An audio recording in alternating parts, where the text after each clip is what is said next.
Have you ever wondered what makes a human human, an animal an animal, and a plant a plant?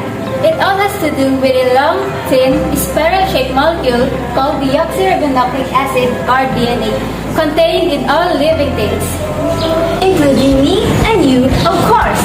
You have these molecules in your body, in every cell. And within these skinny twisted strands, you can find sets of instructions that are responsible for creating the unique you. So let's find out more about this molecule by Untwisting the DNA. The deoxyribonucleic acid or DNA is a long twisted molecule usually found only in the nucleus and to a lesser extent in some organelles of every cell.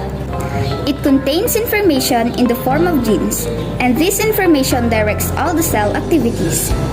In our body, there are about 100,000 of genes in which are found in pairs, with one inherited from each of your parents.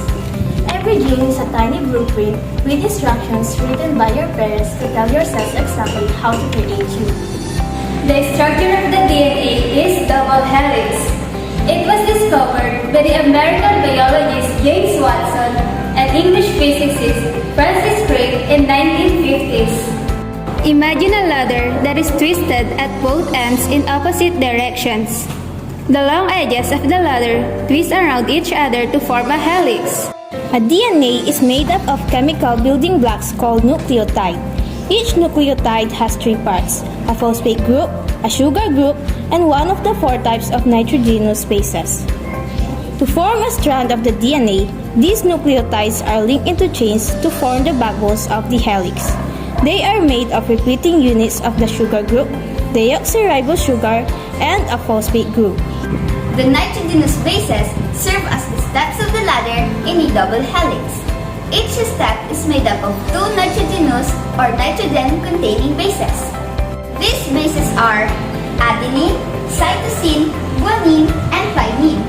Always remember that adenine is always paired with thymine and cytosine is always paired with guanine. The sequence of these bases will determine what biological instructions are contained in your DNA strand. And to complete your DNA instruction book, there are billions of bases in your body.